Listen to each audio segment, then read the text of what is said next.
Good evening. Greetings, family. Greetings, greetings.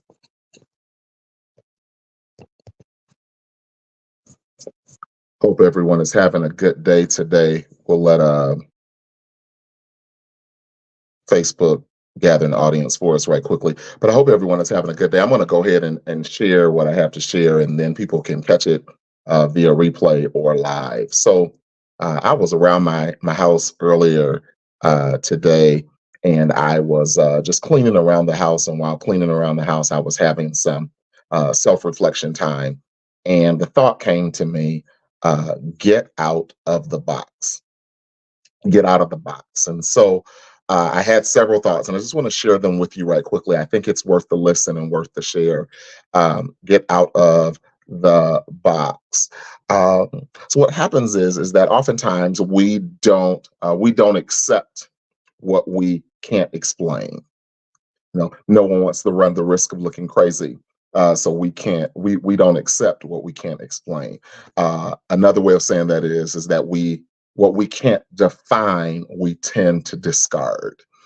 And when we have that kind of a narrow mindset, there are so many things that we could miss out on. And so that's why I just wanted to come get on tonight and share with you about get out of the box. That I jotted down a few notes that when we need definition for something. Most of us do. We need things to be defined for us. We need a demonstration of something. And oftentimes, or sometimes, let me say sometimes, we don't always have the definition and we don't always have demonstration of it.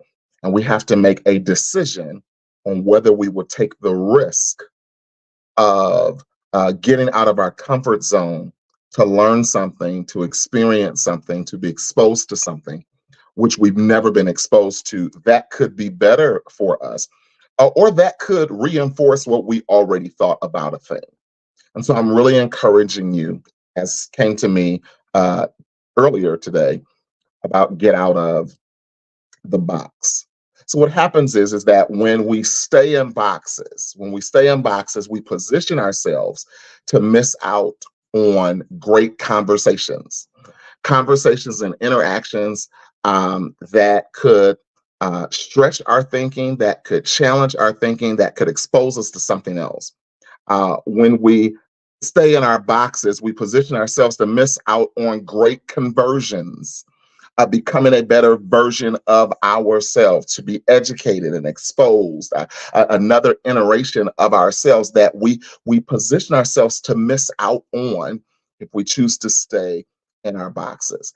And if we stay in our boxes, we position ourselves to miss out on great connections.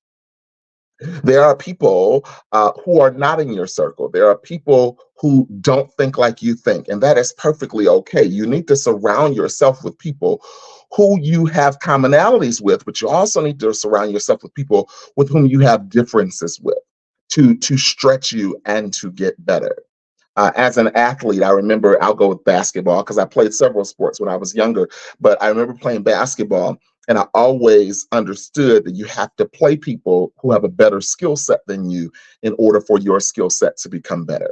And it is the same thing in life, that you have to take what you know, take what you've experienced, take what you've been exposed to into connections in order to grow. And that means you have to get out of the box. Boxes, though, are useful for several things. Boxes are useful for storing. You can put things in boxes and put things away. And here's the thing: even when you're making these conversations and having these conversions and making these connections, maybe it's not for now, maybe it's for later. And so, like we do with stuff, just put these things in the box and store it for later, because boxes are useful for storing. Boxes are useful for shipping. You ever had to send a package that was bigger than what can fit in an envelope? You use a box because boxes are good and for shipping. They're good for movement. And so boxes aren't bad. I'm encouraging you to get out of your box. Boxes are useful for storing, boxes are useful for shipping, and boxes are useful for seeing. Huh, Nelson? Boxes are useful for seeing. What are you saying? Well, here's the thing. You can't see through a box. That's true. You can't see through a box.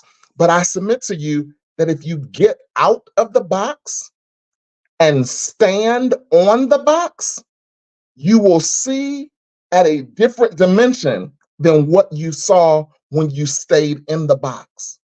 Because if you don't get out of your box, the only thing that you will ever have, it's what's in the box. Whereas if you use that box for standing, then you see differently. It's possible that you will see further. It's possible that you will see better. And so I just wanted to encourage you, not a scripture mention. I want to encourage you for life, and you can apply this to anything. Get out of the box and really use the proverbial boxes in your life for storing things that may need to be used later, for shipping as a form of movement, and for seeing, getting to a different dimension or a different level. I know there's a difference between level and dimension. Getting to a space where if you stand on what you once stayed in, you will see what you've never seen. You may try what you've never tried. You may get what you've never gotten. Hey, just want to encourage you, get out of the box. Share this with someone if it was meaningful with you to you. Have a wonderful evening. The thing is, if you hear this, if you heard it live or if you hear it on replay, it'll still be useful. Until the next time, be blessed.